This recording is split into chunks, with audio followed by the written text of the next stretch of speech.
tal, doctores? ¿Cómo están? Bueno, vamos a ver el priming de diabetes mellitus. Ya, veamos, doctores, las diferencias entre diabetes mellitus tipo 1 y diabetes mellitus tipo 2. ¿Cuál viene a ser la patogenia de ese tipo de diabetes? La diabetes tipo 1, recuerden que viene a ser de causa autoinmune, doctores. Ya, muy bien, por los anti-GAT. ¿Qué hacen estos anticuerpos, doctores? Destruyen las células beta del páncreas, por lo tanto hay una ausencia total de la insulina, ¿correcto? Muy bien, por lo tanto, la destrucción completa de las células beta. ¿Y cómo estará, doctores, las células alfa? Las células alfa se va a encontrar normal, ¿ok? Eso deben recordar. En cambio, la diabetes mellitus tipo 2, recuerden que es la más frecuente, de estas dos representa el 80 al 90%, se produce más bien por una resistencia a la insulina y luego se produce un déficit de la misma, ¿no es cierto? Entonces, doctores, lo que sucede acá es que las células beta, ¿cómo van a estar? Las células beta se van a encontrar normal, no hay alteración de las células beta. En cambio, las células alfa, doctores, vamos a encontrarle aumentar. Recuerda que las células alfa te van a secretar el glucagón, ¿no? Muy bien, dentro de la epidemiología, recuerda que la diabetes mellitus tipo 1 es más frecuente en varones, sobre todo antes de los 30 años, doctores. Por eso vemos en niños y en adolescentes. ¿Cuál viene a ser el pico, doctores? Entre 12 a 14 años. Ese viene a ser el pico. Y tiene una predisposición genética por HLA, ¿ok? Monocigotos representa un 30 a un 80%. Es decir, tiene, doctores, una historia familiar débil.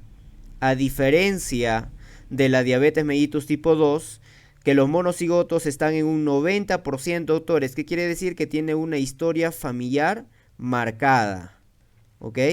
Los gemelos idénticos, ¿no es cierto? Entonces, la diabetes mellitus tipo 2, recuerda que se presenta en mayores de 30 años, principalmente en mujeres, y está asociado en el sobrepeso en un 85% de los casos, ¿ok? ¿Cuál viene a ser la clínica de la diabetes mellitus tipo 1? Es de inicio brusco, doctores, suele ser progresivo en la diabetes mellitus tipo 2, ¿no es cierto? Además, si nosotros hablamos de un componente vascular predominante, en la diabetes mellitus tipo 1 hablamos de compromiso más bien microangiopático, por eso que la afectación a nivel renal es más frecuente por la diabetes mellitus tipo 1, mientras que en la diabetes mellitus tipo 2 más bien lo que predomina es la ateroesclerosis, ¿ok? La ateroesclerosis. ¿Cuál viene a ser su complicación? Es decir, el debut de la diabetes mellitus tipo 1, doctores, viene a ser con cetoacidosis diabética. El debut de la diabetes mellitus tipo 2 es con estado hiperosmolar. El manejo de la diabetes tipo 1 es con insulina porque hay ausencia total de esta. Y en la diabetes mellitus tipo 2, estilo de vida, recuerda, y vamos a dar tratamiento farmacológico, ¿ok? ¿Cuál viene a ser los criterios diagnósticos según la ADA? Primero, vamos a hacer un screening inicial, doctores, a todo paciente adulto que se encuentre de los 40 a 50 años. O que el paciente, doctores, viene con síntomas, las llamadas 4P. ¿Cuáles son esas 4P, doctores? Que el paciente puede tener polidipsia, polifagia, que puede tener poliuria, ¿no es cierto? Mayor de 3 litros diarios y baja de peso. Eso, doctores, viene a ser las 4P. Además, el paciente, doctores, puede tener otra sintomatología, por ejemplo, en hombres, la balanitis candidiásica, ¿no es cierto? En mujeres también, la vulvovaginitis candidiásica, pero esta es a repetición, doctores. O que el paciente, doctores, puede venir con un simple nublamiento visual, ¿no es cierto? Muy bien. Entonces, en estos pacientes nosotros le vamos a hacer un dosaje basal de glucosa. ¿Cuáles son esos criterios, doctores? Recuerda que le vamos a solicitar, bueno, en nuestro país no lo solicitamos, no lo incluye en la normativa, en nuestra normativa del MINSA, pero también es parte de los criterios que te mencioné el ADA, mayor a 6.5% de hemoglobina glicosilada. Una glucosa al azar, pero el paciente debe tener estos síntomas, doctores, que acabamos de mencionar. Es decir, una glucosa al azar, una sola nada más, con un valor mayor de 200. ¿Ok? O que la glucosa basal en ayunas sea mayor o igual a 126 en 2 oportunidades con un tiempo máximo separadas entre ambas pruebas de 72 horas. Y doctores, viene a ser lo que te menciona nuestra normativa técnica con esto diagnosticamos, ¿ok? Con mayor o igual a 126 miligramos por decilitro en ayunas en 2 oportunidades. Muy bien. Además debe recordar, doctores, si que te sale una glucosa mayor o igual a 126, por ejemplo, la primera te salió en 130, ¿no es cierto? ¿Qué debes hacer, doctores? Y la segunda, por ejemplo, te sale en 115. ¿Qué debes hacer en ese caso? Y eso ha venido como motivo de pregunta de examen, ¿recuerdas? ¿Qué haces entonces cuando la segunda glucosa te sale entre 101 y 125?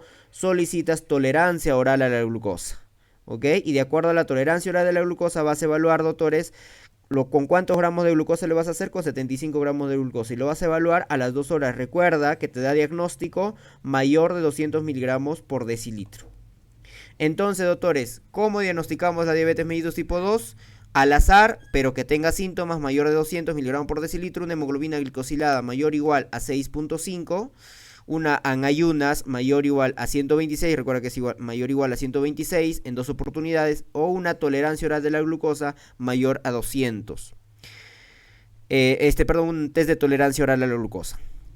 Eso viene a ser, doctores, diabetes mellitus tipo 2. Pero podemos estar, doctores, frente a una prediabetes también. Sí, podemos estar, doctores, frente a una prediabetes. ¿Y a qué lo llamamos, doctores, prediabetes? Por ejemplo, cuando encontramos una tolerancia oral a la glucosa que está entre 140 y 199.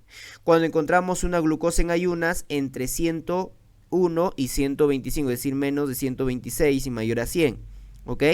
A esto le denominamos intolerancia oral a la glucosa. Cuando tenemos alterado el TOJ, ¿no es cierto? La tolerancia oral a la glucosa. Si es que solamente, doctores, encontramos alterado la glucosa basal en ayunas, se denomina glicemia basal alterada. ¿Ok? Recuerden, antes de ver esto, veamos, doctores, esta gráfica que viene a formar parte del octeto ominoso, ¿no es cierto? Donde van a actuar cada uno de estos fármacos que vamos a mencionar. Entonces, doctores, vamos a ver que hay algunos fármacos que van a actuar a nivel intestinal disminuyendo la reabsorción de glucosa, a nivel pancreático estimulando la secreción de insulina, son los llamados secretagogos, o a nivel hepático disminuyendo, por ejemplo, la gluconeogénesis o inhibiendo la glucogenólisis, ¿ok? O a nivel periférico, doctores, aumentando la captación a nivel de adipocitos o a nivel de músculo esquelético. Y vemos también, doctores, a nivel renal, ¿no es cierto? Inhibiendo la absorción de la glucosa. Bien, entonces, por ejemplo, doctores, tenemos a nivel pancreático los denominados secretagogos. Eso debe recordar. ¿Cuáles son los secretagogos, doctores? Recuerden que son los inhibidores de DPP4, los inhibidores de el dipeptidilpeptidasa 4, ¿no es cierto? Recuerda que a nivel del intestino tenemos las llamadas sincretinas. ¿Y cuáles son esas sincretinas, doctores? El GLP-1 y el GIP. Y la dipeptidilpeptidasa 4 lo va a degradar a estas sincretinas. Por lo tanto, le damos inhibidores de la DPP4. ¿Ok? O también le podemos dar análogos de la GLP-1. Análogos similares al glucagón tipo 1. ¿No es cierto? Agonistas receptores. O también, doctores, otros secretagogos que vienen a ser las sulfonilurias y las meglitinidas. ¿Ok? Estos dos de acá, doctores, vienen a ser los llamados secretagogos. ¿Ok? Que van a actuar a este nivel aumentando la síntesis de insulinas. Además, recuerda, doctores, la metformina, que viene a ser la de primera elección que te menciona, ¿no es cierto? El primer fármaco a utilizar en una diabetes mellitus viene a ser la metformina. ¿Y qué hace la metformina, doctores? Actúa a nivel hepático, disminuyendo o inhibiendo la gluconeogénesis y además inhibiendo la degradación del glucógeno, por lo tanto inhibiendo la glucogenólisis. También, doctores, va a actuar a nivel periférico, aumentando la captación periférica de glucosa por los hepatocitos, por los adipocitos o por la célula esquelética, ¿no? Por el músculo. Y también otra tercera acción va a tener a nivel intestinal, disminuyendo la absorción de la glucosa. ¿Qué otro fármaco, doctores, actúa a nivel intestinal disminuyendo la absorción de glucosa? La alfa-glucosidasa, los inhibidores de alfa-glucosidasa. ¿Ok? Muy bien. Y por este lado, a nivel renal, recuerda que va a actuar los inhibidores, doctores, de SGLT2. Los inhibidores del SGLT2, la canaglifosina, la dapaglifosina, por ejemplo, inhiben la reabsorción de glucosa a nivel del túbulo contorneado proximal, actuando a nivel de estos receptores. Muy bien, disminuyendo por lo tanto la glucosa en sangre. Las tiazolinedionas, ¿no es cierto? Como la pioglitazona, va a actuar aumentando la captación periférica, ¿no es cierto?, de glucosa a nivel de los adipocitos y a nivel del músculo. Muy bien, actuando a nivel de los receptores papar gamma, ¿no es cierto? De los receptores papar gamma. ¿Qué quiere decir estos receptores papar gamma? Son moduladores del receptor activador selectivo proliferador de peroxisoma. Eso significa, ¿ok? Muy bien, entonces ahí tenemos cada una de las acciones que van a generar estos fármacos. Por lo tanto, doctores, tenemos un paciente recién diagnosticado. ¿Qué le vamos a hacer a este paciente? Primero hacemos estilo de cambio de vida. Todos los estilos de vida. ¿En qué va a consistir, doctores? En la dieta y en ejercicio.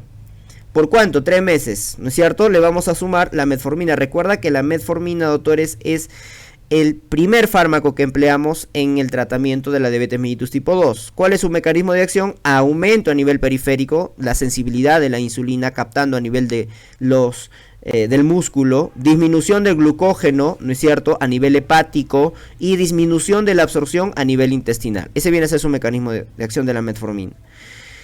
Nuestra norma técnica te dice cuál es el segundo fármaco que debemos utilizar. De frente te envía a las sulfonilurias, recuerda. Como tenemos ahí la glibenclamida, te dice. Esto, doctores, recuerda que estos fármacos tienen alto riesgo de producirte hipoglicemia. Son secretagogos que actúan a nivel, recuerda, del páncreas. Es el de segunda línea, según nuestra norma técnica. ¿Ok?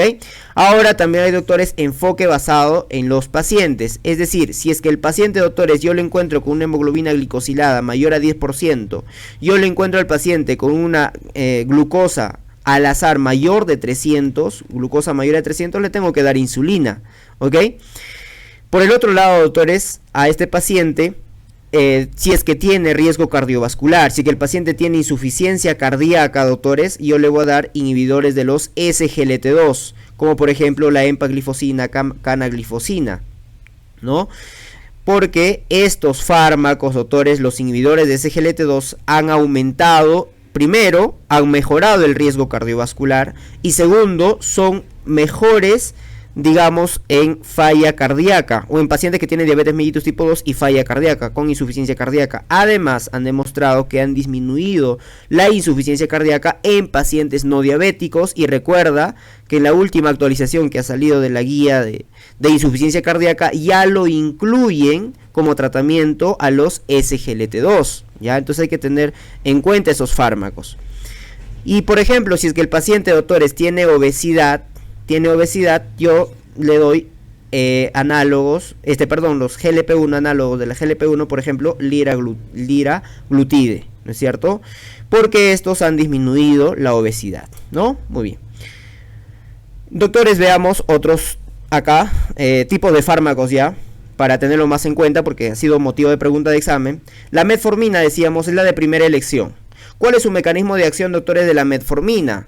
Recuerda que reduce la absorción intestinal, doctores, aumenta la absorción periférica y reduce la gluconeogénesis, además inhibe la destrucción del glucógeno, es decir, inhibe la glucogenólisis. Muy bien.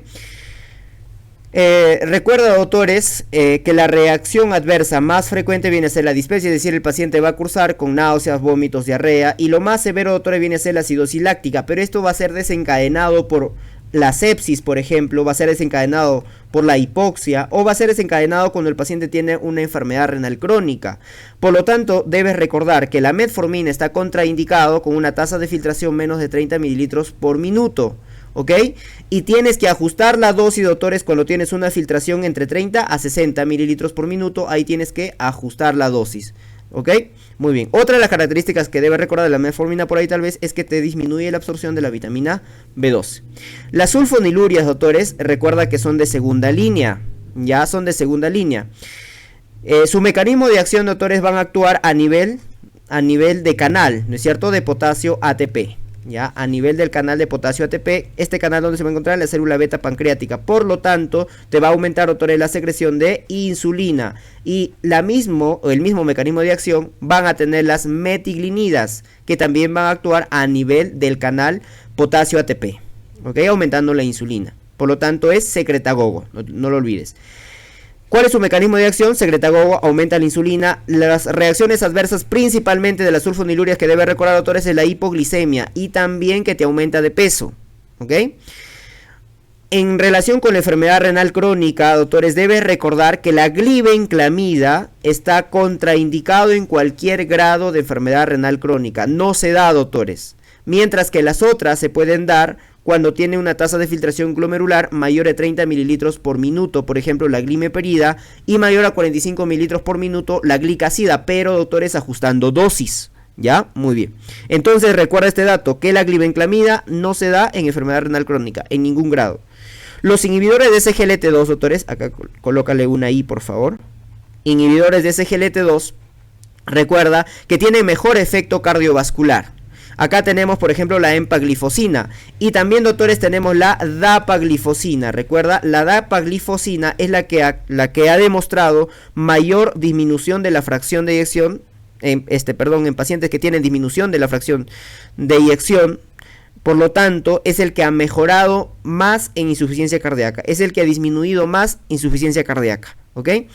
Su mecanismo de acción, doctores, a nivel del túbulo contorneado proximal, ¿no es cierto? Acá tenemos el glomérulo. A nivel del túbulo contorneado proximal hay receptores, doctores, de esos SGLT2.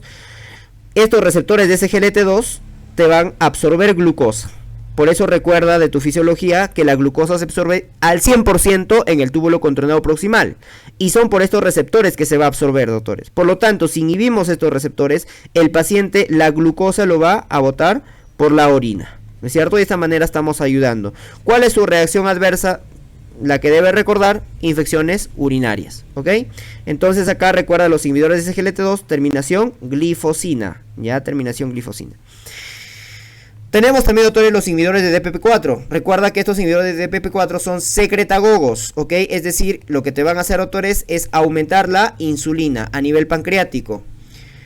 Recuerda que los inhibidores de la DPP4, doctores, se puede dar en enfermedad renal crónica, pero se tiene que ajustar dosis, ¿ok? Lo puedes dar en enfermedad renal crónica, pero ajustando dosis, ¿ok?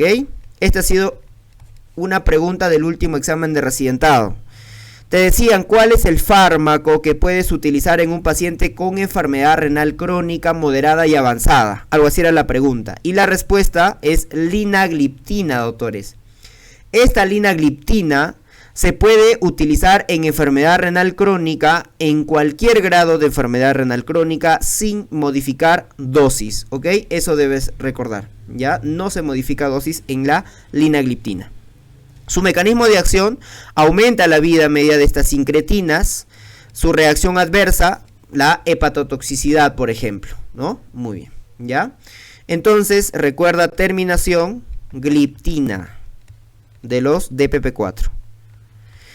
Las tiazolinedionas, o también denominado glitazonas, ¿ok? Glitazonas, porque su terminación recuerda que son las glitazonas, y ahí tenemos la representante, la pioglitazona. ¿Qué van a hacer estas? Activan el PAPAR alfa. ¿Qué va a hacer? Disminuye la resistencia periférica a la insulina, es decir, aumenta la captación periférica de insulina. Eso es lo principal que debe recordar a nivel de adipocitos y a nivel de el músculo, ¿ok? Las tiazolinedionas. Su reacción adversa, recuerda que te aumenta de peso, al igual que las sulfonilurias te aumentan de peso, y está en relación con osteoporosis, por ejemplo, ¿no? Recuerda que las tiazolinedionas puedes dar, doctores, en todos los pacientes con enfermedad renal crónica, excepto en diálisis. En diálisis no puedes dar, ¿ok? En diálisis no puedes dar. Por ejemplo, las metiglinidas, que su mecanismo de acción es al igual que las sulfonilurias, puedes dar en enfermedad renal crónica en todos los grados, incluso en diálisis.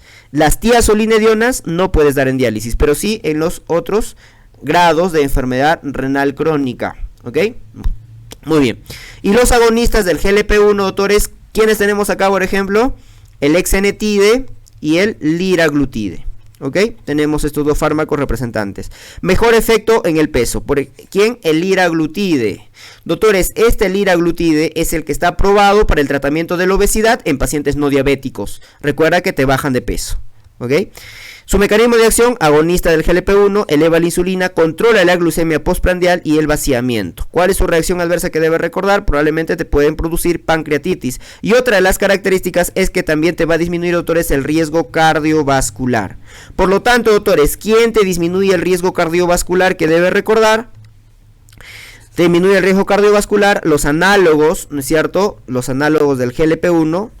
Y además te disminuye el riesgo cardiovascular los SGLT2. Ya, los SGLT2. Muy bien, la metformina ha tenido cierto mejora de la función cardiovascular en comparación con las sulfonilurias que se ha hecho. ¿Quién es el que te aumenta de peso, doctores? Las tiazolinedionas te aumenta de peso. ¿Quién más te aumenta de peso? Las sulfonilurias y también las metiglinidas son las que te aumentan de peso, doctores. ¿Y quién principalmente te va a bajar de peso? Este de acá, el análogo del GLP-1, ¿ok? El análogo de las incretinas, te disminuyen de peso. Bien, recuerden que vamos a tener insulinas ultra rápidas, insulinas rápidas, ¿no es cierto? Insulinas intermedias y de vida larga. Las ultra rápidas y las rápidas, doctores, son las denominadas las prandiales. La intermedia y la larga son las denominadas insulinas basales, doctores. Y también van a ver las combinadas, las mixtas. La ultra rápida, por ejemplo, vamos a tener, doctores, la Spártica, la Lispro, ¿no es cierto? Va a tener un inicio a los 5 a los 15 minutos. Su inicio es rápido. El pico, doctores, va a ser a los 30 minutos o a la hora y media. La duración de esta va a ser 3 horas, ¿no es cierto? La regular, doctores, o cristalina también denominado, su tiempo de acción inicia entre los 30 a los 45 minutos, llega a un pico de 2 a 3 horas, ¿ok? De 2 a 3 horas y la duración de 6 horas. Recuerda acá la mnemotecnia por 2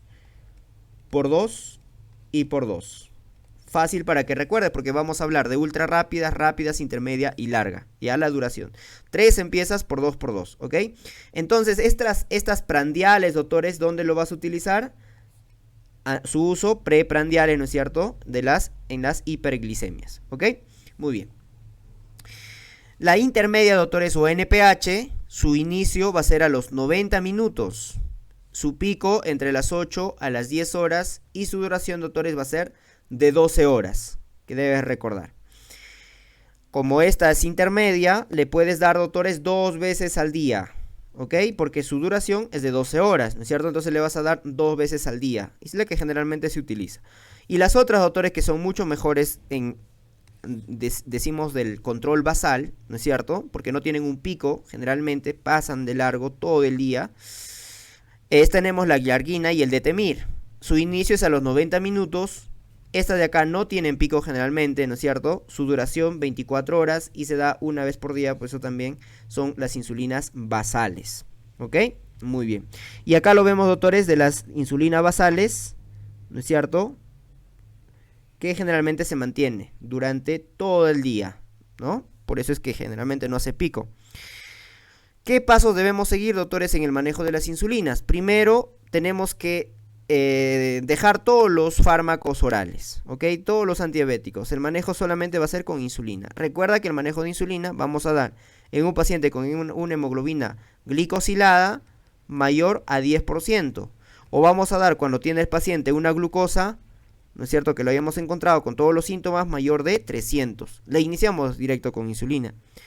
En el paso 2, doctores, calculamos primero la insulina total. ¿Cuál viene a ser la dosis? De 0.5 unidades por kilogramo si es que el paciente tiene una edad mayor de 65. Creatinina, ¿no es cierto?, mayor a 1.5 o la glucosa basal menos de 180. El paso 3, insulina total, ¿no es cierto? La mitad recuerda que va a ir para su basal, es decir, en la noche, y la otra mitad preprandial, ¿no es cierto? Entonces acá vamos a tener preprandial a nivel de desayuno, preprandial, y la basal en la noche, recuerden. Preprandial, entonces, 1/3 en el desayuno, 1/3 en el almuerzo, 1/3 en la cena. Y luego lo podemos dejar, doctores, a escala móvil. Por ejemplo, la insulina regular, cuando lo dejamos a escala móvil, cuando tiene menos de 150, por ejemplo, ¿cuánto damos? 0, ¿no es cierto? Cuando tiene entre 150 a 200, damos 2 generalmente, unidades, ¿no?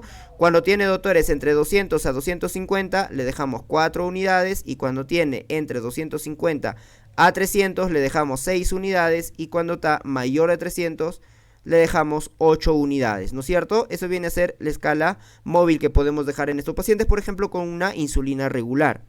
Y recuerda que debes dosar la glucosa luego de dar insulina y el paciente luego tiene que comer, ¿no? Vemos las complicaciones agudas y las complicaciones crónicas, ¿no es cierto? Dentro de las complicaciones agudas, doctores, tenemos las crisis hiperglicémicas y acá vamos a tener dos tipos, la cetoacidosis diabética y el estado hiperosmolar o coma hiperosmolar, ¿ok? Entonces, recuerda que la diabetes mellitus tipo 1 desencadena, su debut viene a ser la cetoacidosis diabética y su debut de la diabetes tipo 2 viene a ser el coma hiperosmolar, ¿no es cierto? Muy bien, la edad de presentación de la cetoacidosis diabética generalmente es en el niño o en el joven. En el coma hiperosmolar, doctores, viene a ser en el adulto. ¿Cuál viene a ser el desencadenante de la cetoacidosis diabética? Las infecciones, la sepsis, ¿no es cierto? Los estados de shock, sepsis, te desencadena la cetoacidosis diabética. Mientras que el coma hiperosmolar o el estado hiperosmolar va a ser desencadenado más bien por un mal tratamiento, un mal manejo del paciente. El paciente no toma sus medicamentos, etcétera, ¿no? Por eso es desencadenado el estado hiperosmolar. ¿Y cuál es la historia clínica característica, doctores? Y esto es lo que te van a colocar en tu pregunta de examen. Te van a decir en una cetoacidosis diabética que el paciente viene con un dolor abdominal, viene con náuseas, vómitos y que el paciente, su respiración característica es la respiración de Kussmaul, recuerda, ¿ok? Respiraciones profundas y rápidas. Y recuerda el aliento a manzanas, doctores, ¿ya?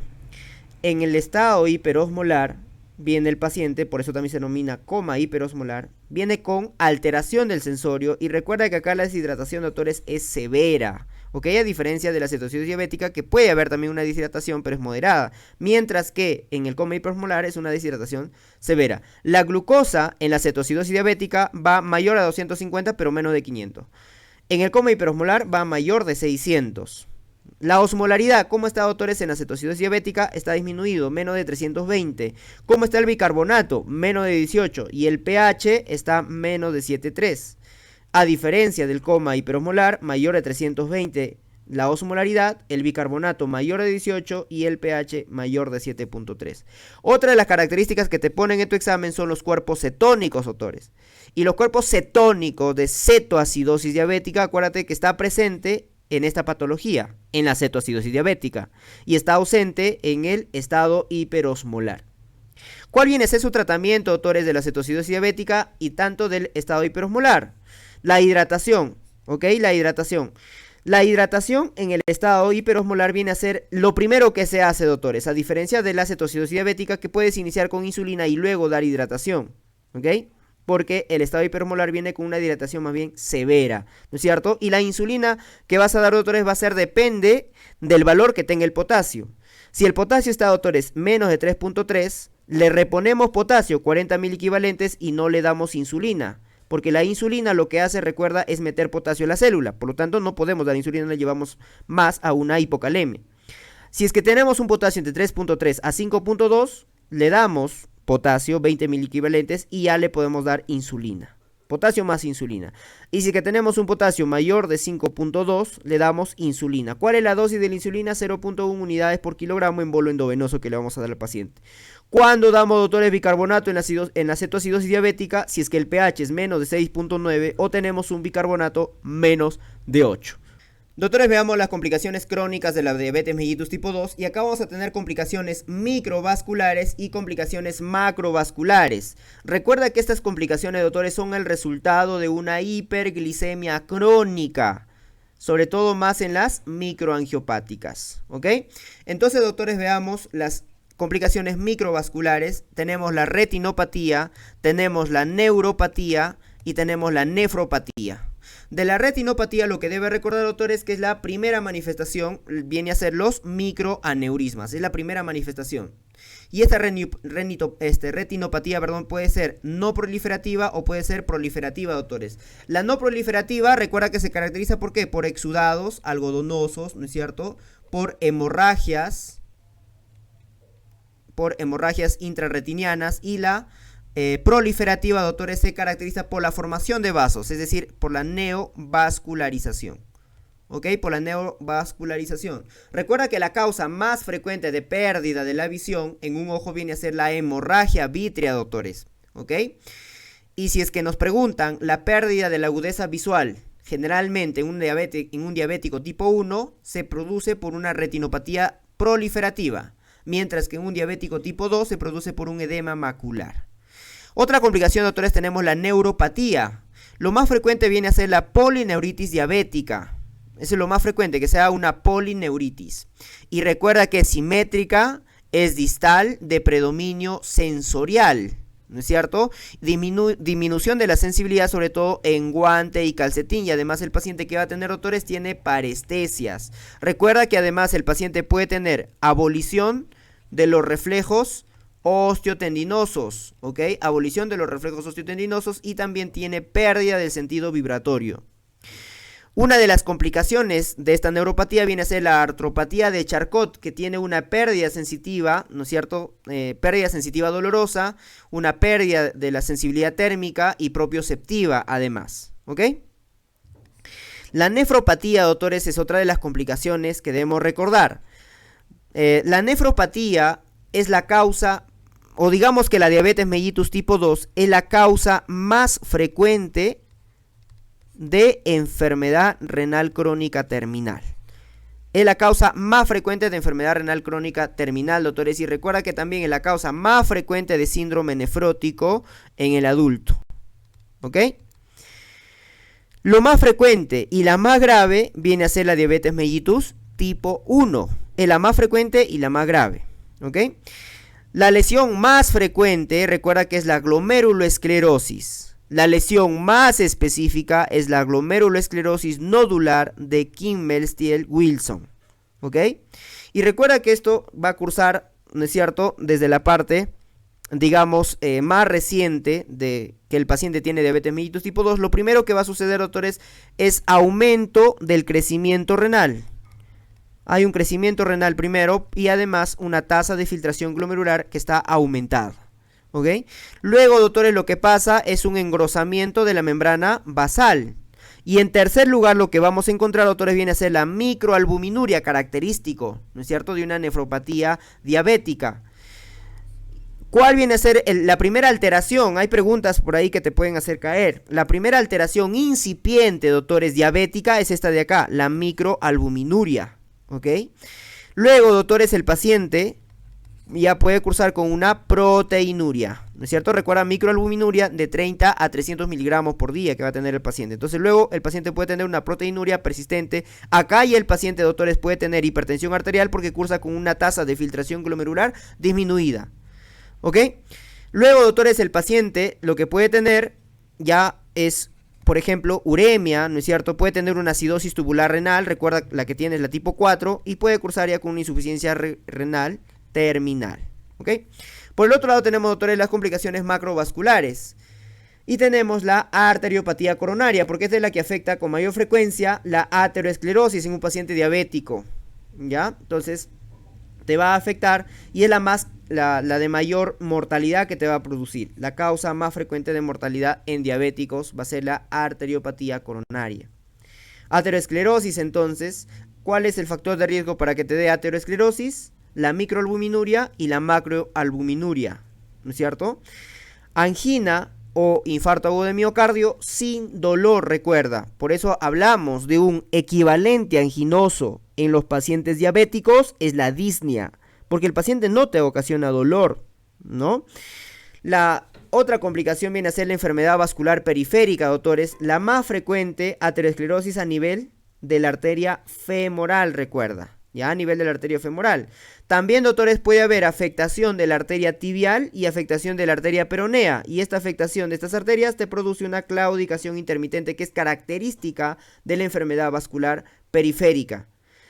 Y esto, doctores, como hay una complicación, ¿no es cierto? Puede haber una estenosis parcial o completa, ¿no? Por esta placa ateroesclerótica.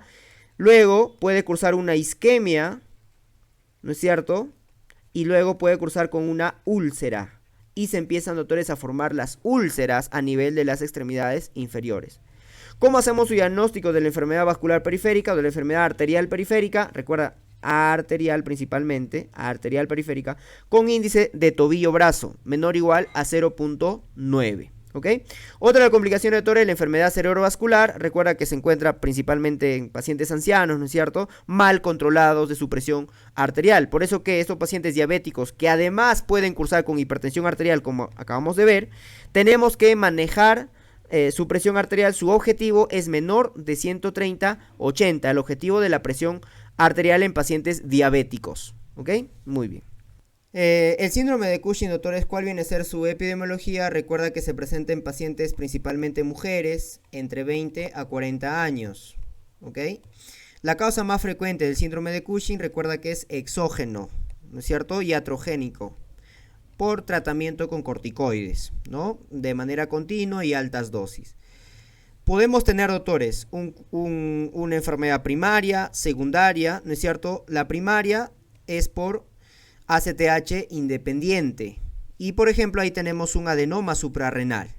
Pero si me preguntan, doctores, ¿cuál es la causa más frecuente endógena, ¿no es cierto?, de este síndrome de Cushing? Viene a ser una enfermedad de Cushing. Esa es la causa más frecuente endógena. Es decir, vamos a tener un adenoma hipofisario, recuerda. Entonces, el síndrome de Cushing secundario es la enfermedad de Cushing, ¿no es cierto? Un adenoma a nivel de la hipófisis. O también podemos tener, doctores, producción ectópica de ACTH, por ejemplo, en aquellos paraneoplásicos, ¿no es cierto?, de un cáncer microcítico de pulmón, el más asociado, ¿no? ¿Cuál viene a ser, doctores, la clínica de este paciente con síndrome de Cushing? El paciente viene a tener eritema facial, por ejemplo. El paciente puede tener hipertricosis, hirsutismo. Recuerda, el paciente puede tener acné, hipertensión.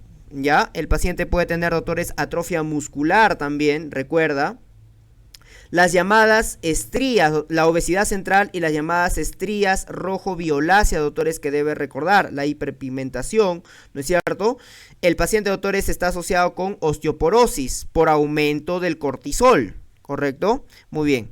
Además, el paciente puede tener úlceras gástricas, por ejemplo, hiperglicemia. Otros datos importantes. Recuerda que el cortisol es una hormona contrarreguladora que te va a aumentar la glucosa, ¿no? Muy bien. Además, doctores, el paciente en niños puede haber retraso del crecimiento. El paciente puede cursar con insomnio, trastorno del estado de ánimo, ¿no es cierto? Delirio, psicosis, etcétera. ¿Ya? Muy bien. Y la característica, doctores, la cara de luna llena. Ya, cara de luna llena. Entonces te van a colocar un paciente que viene con cara de luna llena, obesidad central, estrías rojo-violáceas, son las principales características de un paciente con síndrome de Cushing, doctores. Muy bien, listo. ¿Cómo hacemos el diagnóstico, doctores, en un síndrome de Cushing? Le pedimos cortisol urinario en 24 horas. Pregunta de examen. Le podemos pedir un cortisol salival también, ¿no es cierto? Sérico, le podemos pedir a medianoche. O le podemos hacer, doctores, con dexametasona. Test de supresión con dexametasona, 1 miligramo.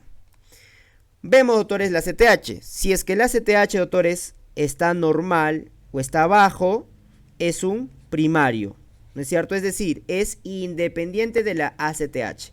¿Ok? Pero si que encontramos más bien un ACTH elevado, es de causa ectópica o secundario. ¿Ok? Entonces, doctores, tenemos el ACTH dependiente. El ACTH dependiente, doctores, ¿qué viene a ser? El ACTH dependiente viene a ser el secundario, el adenoma hipofisario, recuerda, ¿no? Entonces, Dexa con 8 miligramos suprime. Si es que se suprime, va a ser secundario, recuerda, ¿ya? Y por lo tanto, le vamos a pedir una imagen.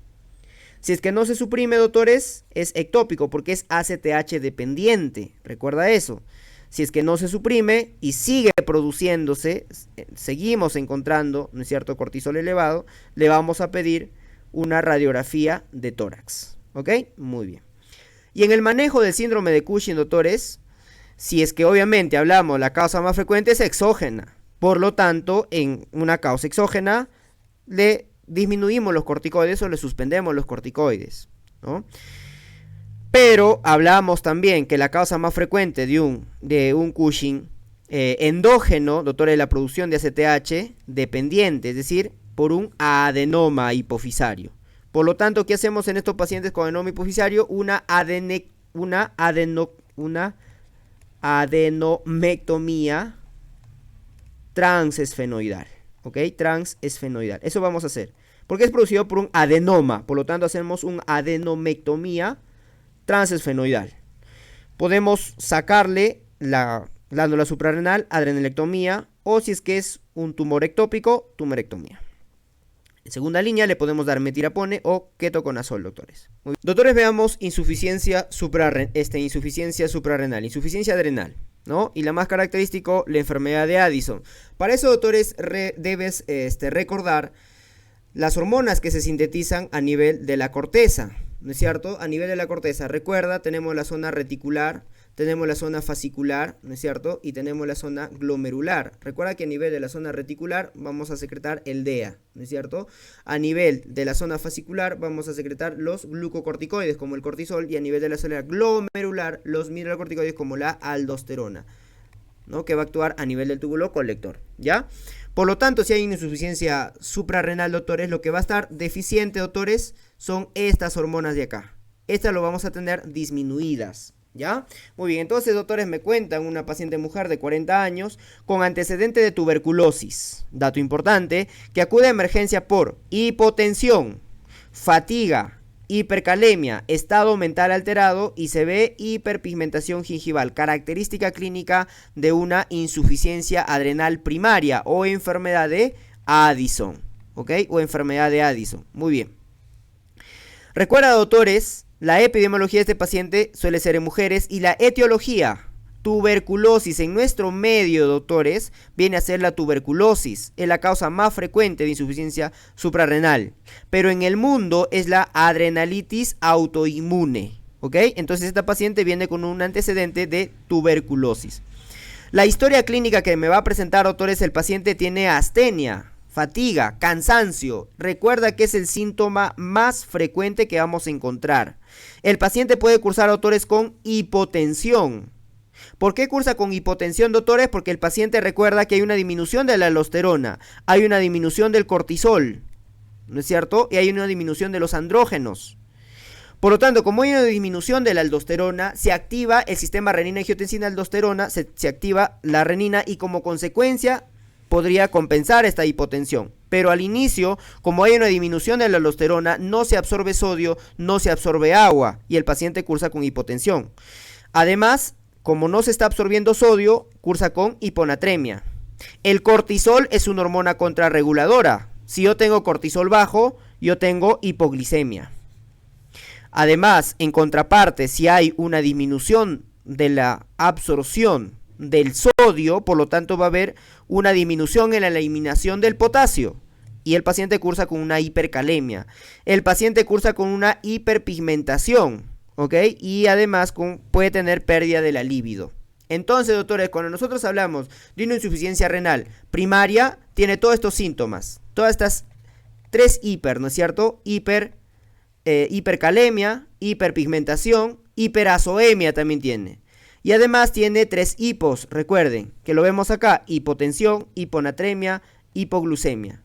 La característica que debe recordar, la hiperpigmentación solamente, doctores, le pertenece al primario, a la insuficiencia suprarrenal primaria, es decir, al Addison. La hiperpigmentación que lo observamos acá a nivel de mucosas, o por ejemplo esta paciente previo al tratamiento y después del tratamiento, ¿no? La característica con la insuficiencia suprarrenal secundaria, doctores, es que vamos a encontrar en este paciente que no hay hiperpigmentación. No vamos a encontrar hiperpigmentación. La aldosterona va a estar normal, por lo tanto la renina también va a estar normal.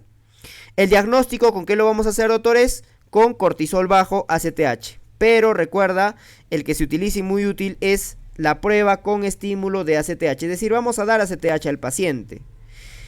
¿Cuándo decimos que es negativo? Cuando no te aumenta el cortisol, no se va a modificar el cortisol. Por lo tanto, si el cortisol no se modifica por más que tú le estés dando la hormona estimuladora, la ACTH, ¿no es cierto?